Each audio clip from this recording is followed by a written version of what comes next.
दूर हो जाई भौजी चलत बाबा नगरिया हो। ए भौजी सुना काहे तू धल कंवरिया हो चलत बाबा नगरिया हो। दुख हो दूर हो जाई भौजी चलत देवघर नगरिया हो।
बाबा पद सवास करहु तू नत प्रयास करहु।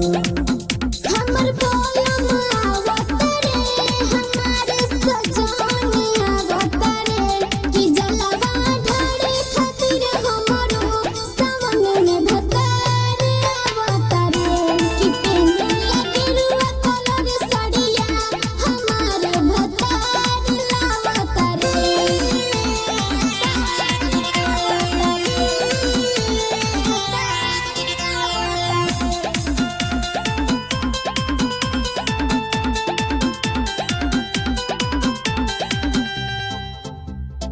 बड़ी दूर बाटे भोले बाबा के नगरिया चढ़ते समारी जाएब बाबा के दुआरिया।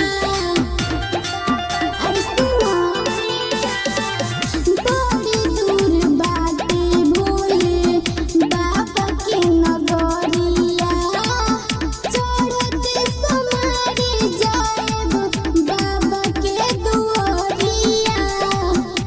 हो प्रिय से बात